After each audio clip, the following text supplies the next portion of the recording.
그들이 이 말을 듣고 마음에 찔려 베드로와 다른 사도들에게 물어 이르되 형제들아 우리가 어찌할꼬 하거늘 베드로가 이르되 너희가 회개하여 각각 예수 그리스도의 이름으로 세례를 받고 죄 사함을 받으라. 그리하면 성령의 선물을 받으리니 이 약속은 너희와 너희 자녀와 모든 먼데 사람 곧 주 우리 하나님이 얼마든지 부르시는 자들에게 하신 것이라 하시고 또 여러 말로 확증하며 권하여 이르되 너희가 이 패역한 세대에서 구원을 받으라 하니 그 말을 받은 사람들은 세례를 받음에 이날의 신도의 수가 3천이나 더하더라. 그들이 사도의 가르침을 받아 서로 교제하고 떡을 떼며 오로지 기도하기를 힘쓰니라. 아멘.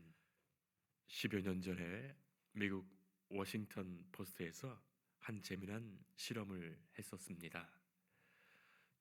조슈아 벨은 세계적인 천재 바이올린 연주가예요. 그가 연주하는 스트라디바리우스는 이 바이올린은 350만 달러를 호가합니다. 그의 연주를 들으려면 최소 100달러 이상은 내야 합니다.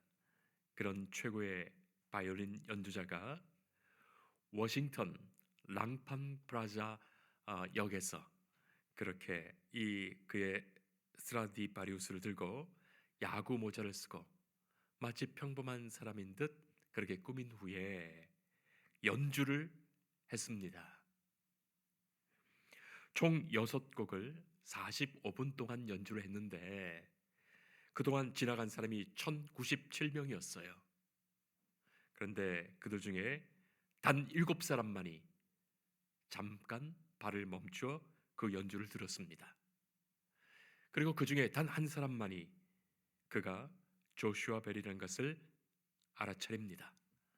이 조슈아 벨은 평소에 1분 연주당 1000달러 이상을 개런티로 받는데 그날 자선 기부금에 32달러가 들어왔습니다. 그것도 그를 알아본 한 사람이 20불을 낸 거예요. 자, 이 실험으로 워싱턴 포스트는 이렇게 말하고 있습니다. 사람들은 음악에 대한 높은 귀가 있어서 듣는 것이 아니라 조슈아 벨이라는 이름과 그가 연주하는 멋진 홀이라는 환경이 있을 때 그들의 음악성이 높아지는 것이다. 어떤 것들은 진실이 아닌 것도 잘 포장되어 있으면 수많은 사람들이 속는다. 그렇게 말합니다.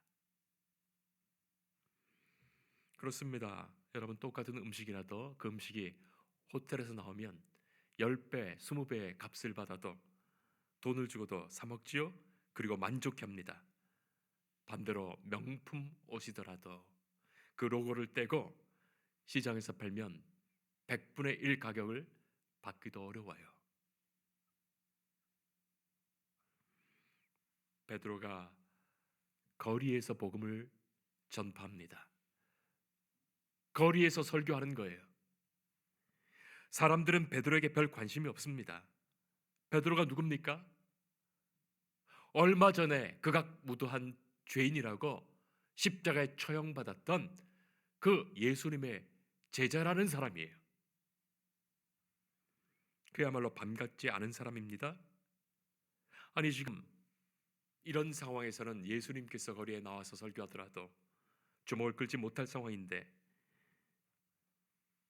십자가에 못 박아 죽었던 예수의 제자라고, 아니 지금 군중들이 두렵지도 않은지 로마 정권이 무섭지도 않은지 이 대낮에 이 거리에서 설교하는 거예요.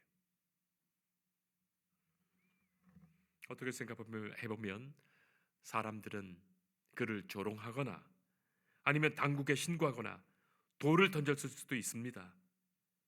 그러나 그날은 달랐습니다. 베드로가 오순절 성령 강림으로 인하여 성령 충만하였고 하나님께서 당신의 교회를 세우기 위하여 말씀을 들을 수 있는 구원받은 심령들을 그 자리에서 찾으셨기 때문이에요. 오늘 읽은 말씀 2장 16절을 보면, 말씀 앞에 있는 2장 16절 보면 선지자 요엘 선지자를 통하여 예언하는 하나님의 영이 임하시는 사건이 기록되고 그 사건이 그대로 이루어졌어요. 베드로가 성령 충만합니다. 성령께서 베드로를 이끌어 이 거리에서 설교하게 하신 거예요. 아니, 베드로가 무슨 그렇게 용기가 대단한 사람도 아니고 설교를 잘할 수 있는 말의 능력이 있었던 사람이 아닙니다. 그리고 사람들이 얼마 전 십자가의 흉악범으로 처형된 예수의 남은 추종자들이 이 거리에서 떠드는 말에 사람들이 관심을 가질 리가 없어요. 베드로는 성령 충만한 가운데 예수 그리스도의 복음을 선포합니다. 22절에 이스라엘 사람들아, 이 말을 들으라. 하나님께서 나사렛 예수로 큰 권능과 기사와 표적을 너희 가운데서 베푸사 너희 앞에서 그를 증언하셨느니라 외칩니다. 베드로의 설교는 세 가지였습니다. 첫째는 십자가의 사건을 전했어요. 성도 여러분, 우리가 예수님을 믿는 것이 무엇입니까? 예수님의 그 십자가의 사건을 우리가 믿는 거예요. 그 십자가의 사건을 받아들이는 것입니다. 아니, 십자가라는 것은 단순하게 생각하면 사형으로 처형하는 그런 도구입니다. 끔찍한 형틀이죠. 참으로 부끄럽고 저주스럽고 수치스러운 십자가입니다. 죽어 마땅한 자를 죽여서 사람들 지나가는 자리 한복판에 세워놓고 모든 이들에게 그 처절히 죽어가는 모습을 보여주는 거예요. 얼마나 끔찍한지요. 자, 그런데 그 십자가를 사랑하고 그 십자가를 자랑스러워하며 그 십자가를 지겠다는 마음으로 살게 하는 것, 여기에 십자가의 역설과 능력이 있는 거예요. 성도됨의 증거가 있는 거예요. 이 십자가를 믿음으로 말이죠. 여러분, 이것이 어떻게 가능하겠습니까? 베드로는 십자가의 사건이 결코 우연적으로 그렇게 되었다거나 아니면 예수가 죄를 지어서 그렇게 되었다거나 예수님의 이 복음의 사건이 실패해서 그렇게 되었다고 말하지 않습니다. 그것 아니라고 설교합니다. 23절에 하나님께서 정하신 뜻과 미리 아신 대로 내어주셨다. 이것이 복음이요 복음 설교의 캐리그마였어요. 예수님의 죽음은 하나님의 경륜 속에서 하나님이 예언하신 말씀대로 그 예언을 성취한 것이다. 자, 그리고 두 번째, 부활 사건에 대한 증언입니다. 바로 십자가에 죽었던 그 예수를 하나님께서 살리셨다는 그것입니다. 24절입니다. 사망의 고통에서 풀어 살리셨다. 예수님은 십자가에 죽으셨습니다. 자, 그러나 부활 없는 십자가가 무슨 의미가 있겠어요? 어떤 사람들은 부활은 믿지 않고 예수님의 십자가의 죽으심만 믿는다 하는데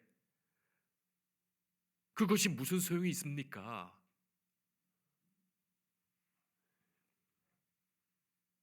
십자가에 죽은 것은 끔찍합니다. 십자가에서 죽은 것은 수치스럽습니다. 그리고 사람이 죽으면 모든 것 끝나는 거예요. 여러분, 아무리 수사를 하더라도 죽고 나면 더는 조사할 수도 없고 사건 종결이에요. 끝나는 겁니다. 쉬운 말로 얘기하자면 영화에서 주인공이 죽으면 영화는 끝입니다. 이제 마무리해야 되죠. 뻔한 스토리지만 우리가 많이 보는 007 시리즈나 아니면 미션 임파서블 그런 시리즈를 한번 생각해 보세요. 제임스 본드나 에단 헌트가 죽으면 끝나는 거예요. 결코 죽지 않습니다. Never die. 죽지 않아요. 아무리 힘들고 험난하고 아슬아슬하고 빗발치는 총격전에도 절벽과 도심 빌딩 꼭대기에서 뛰어내리더라도 도저히 살 가망성이 없는 것 같은데도 주인공은 죽지 않습니다. 주인공이 죽으면 그 스토리는 더 이상 진행할 필요가 없기 때문이에요. 예수님이 십자가에 죽었다, 그것으로 끝났다면 예수의 이야기는 끝난 거예요. 제자들이 아무리 등장한들 예수님의 이야기가 아니에요. 그러나 예수님의 이야기가 끝나지 않은 것은 하나님께서 그를 살리신 거예요. 십자가에서 예수를 살리신 거예요. 부활 사건 속에서 십자가는 십자가 될 수 있었고, 부활 사건 속에서 제자들의 실패가 다시 사도행전으로 이어지고, 부활 사건을 통하여 증인들의 모임이 교회로 세워집니다. 그리고 예수 부활 사건으로 오늘도 죽음을 이긴 부활의 역사가 교회 안에 계속되고 있는 거예요.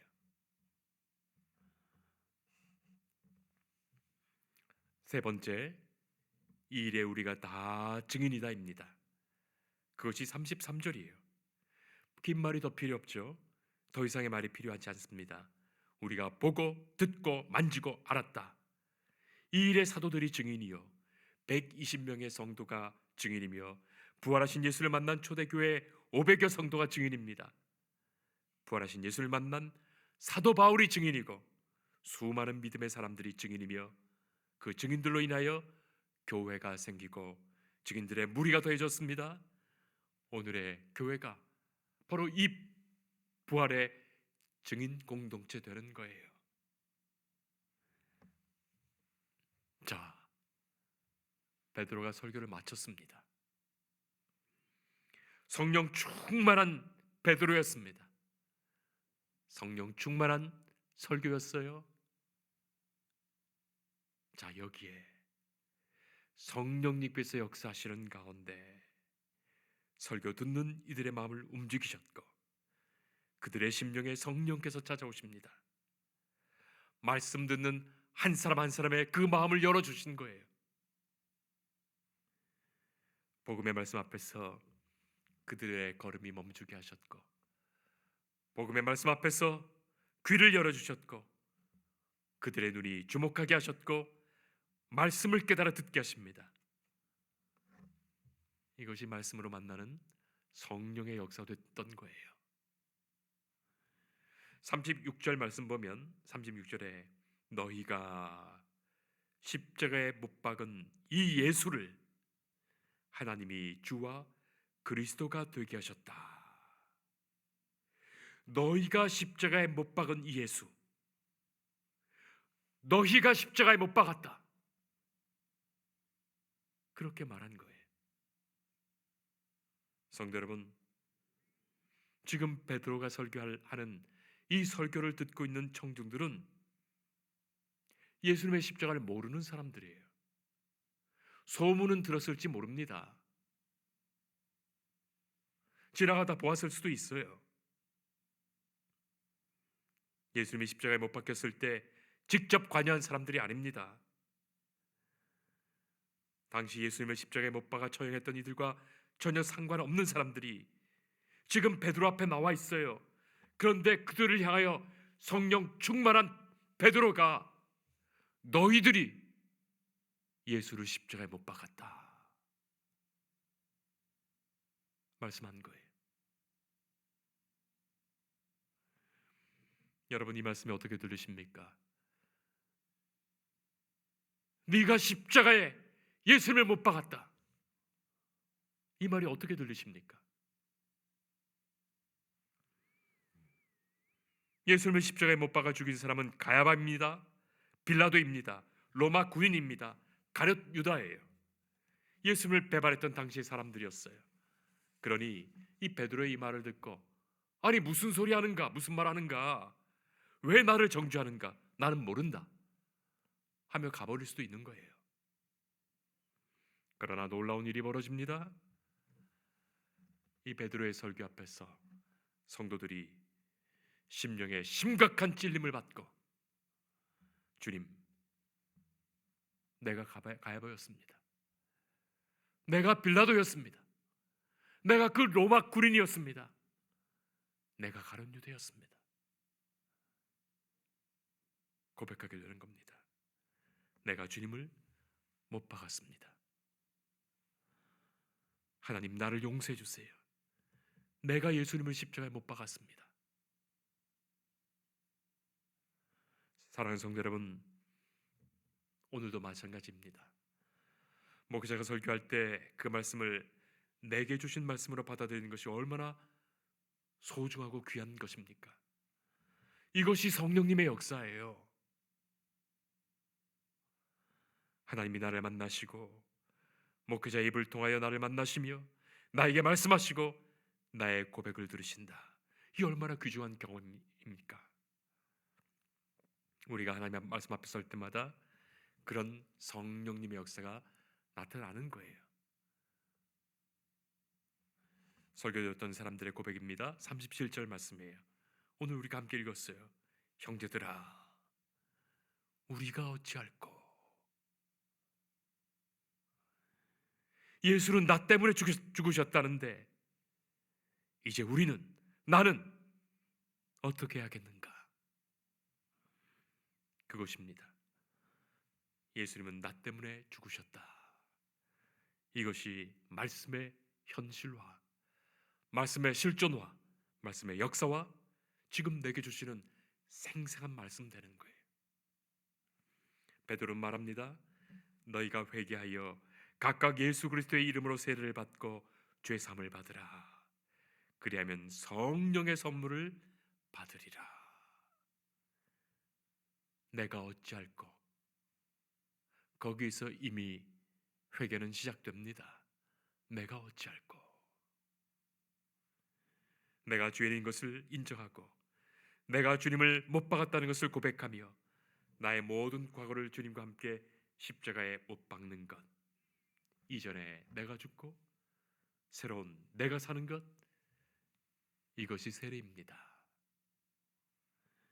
지금까지 하나님을 모르고 살아왔던 나날들, 하나님을 대적하며 살아왔던 나날들, 그 모든 것을 십자가에 못 박아 장사하고 이제는 완전히 새로운 사람, 중생하는 자가 되는 것이 세례예요. 마틴 루터는 데일리 베프티즘, 우리 성도는 날마다의 세례를 경험한다 말하는 거예요.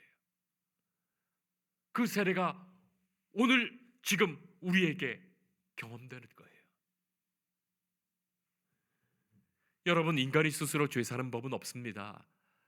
인간이 스스로 죄 사할 수가 없어요. 한 번 지은 죄를 어떻게 되돌린단 말입니까? 그리고 모든 죄는 하나님을 향해 있습니다.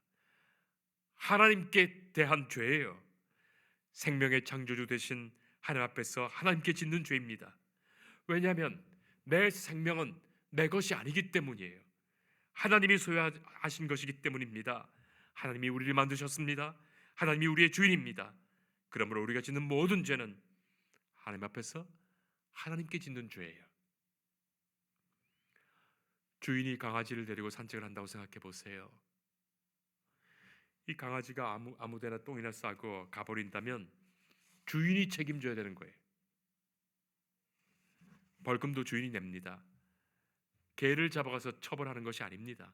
그래서 하나님이 나를 창조하시고 나의 소유자 되시는데 내가 어떤 형태로 죄를 짓든지 하나님께 짓는 죄가 되는 거예요.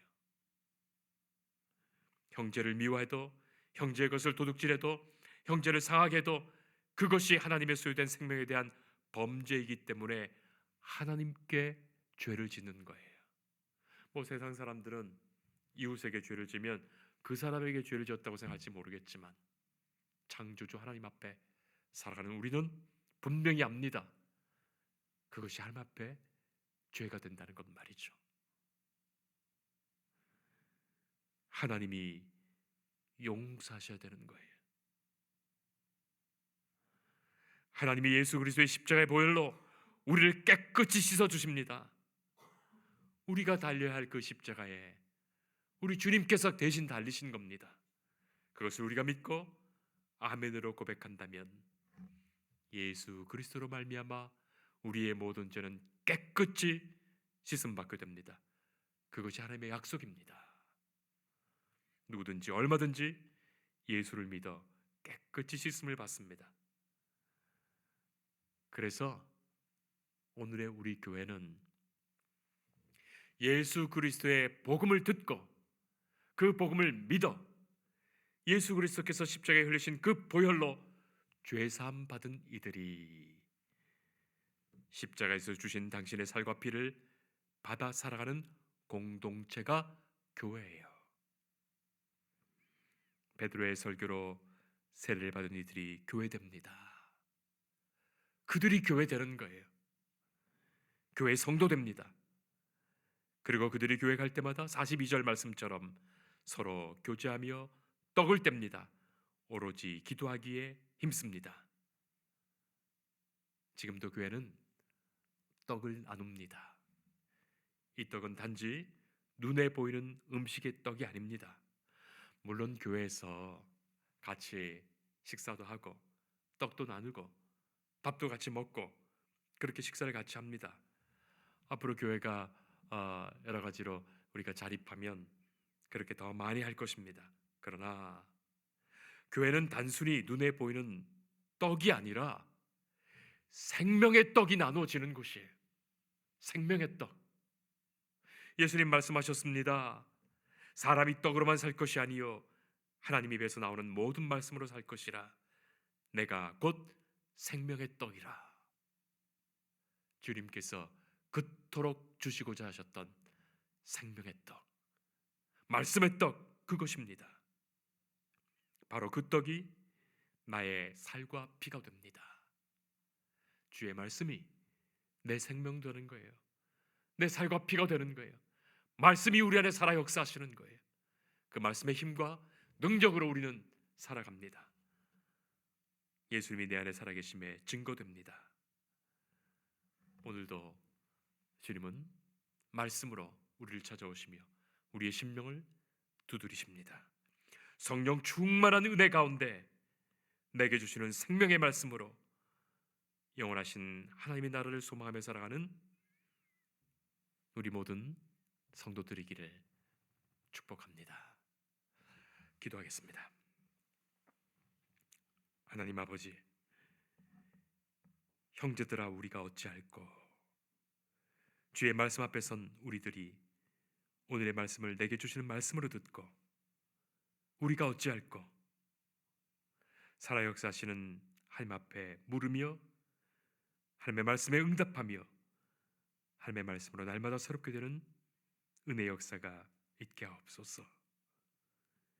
이미 세례를 받았고 죄사함을 받은 우리는 성령의 선물로 그 은혜로 살아가게 하옵소서.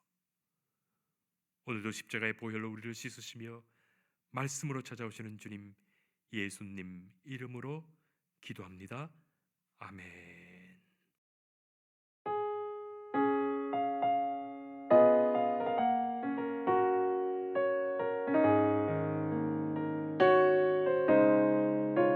주 예수 내가 알기 전 날 먼저 사랑